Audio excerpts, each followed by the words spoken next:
शफीकुर रहमान ने संसद में शपथ लेने के बाद कहा, जहां तक वंदे मातरम का ताल्लुक है, ये इस्लाम के खिलाफ है, हम इसका पालन नहीं कर सकते।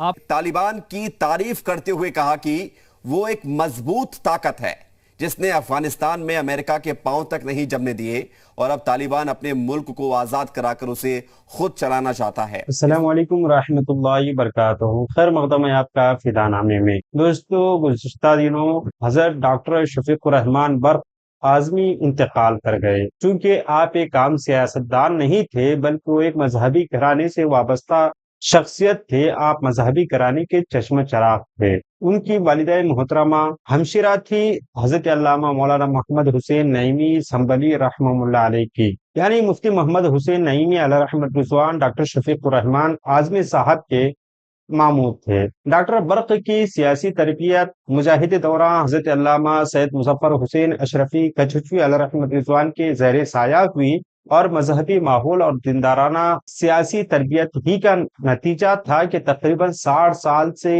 जायद लंबे दौरे सियासत में उनके दामन पर मजहबी बेरारवी का अदना सा दाग भी नहीं पाया गया। वरना आज की सियासत का ये हाल है कि इंसान उहदे पर बाद में पहुंचता है, मजहबी गैरियत पहले बेच देता है। डॉक्टर शफीकुर रहमान बर्क साहब सौम व सलात के पाबंद थे।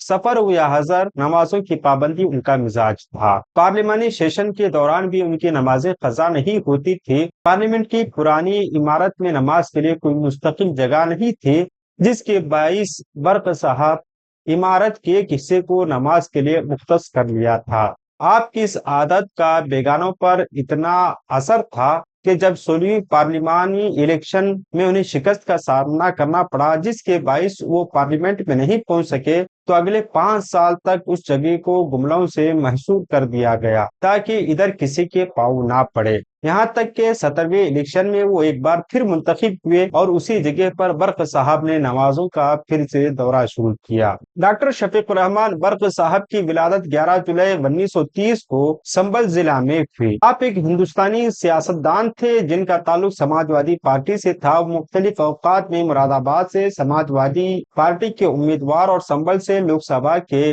लिए मेंबर मुंतखब थे। बर्क लोकसभा के रुकन की हैसियत से हल्फ लेने के बाद खबरों में उस वक्त आए जब उन्होंने वंदे मातरम को इस्लाम के खिलाफ करार देते हुए उसको पढ़ने से परहेज करने की ताकीद की और साथ ही मुसलमान उसकी पैरवी नहीं कर सकते, इस तरह का आपका कौल रहा। बर्क साहब को एक और वजह से भी सुर्खियां मिली जब आपने अफगानिस्तान पर तालिबान के कब्जे को दिफा करने और उसे हिंदुस्तान की अपनी आज़ादी की जद्दोजहद के बराबर करार देने के मामले पर बड़े पैमाने पर आपको तनकीद का निशाना बनाया गया।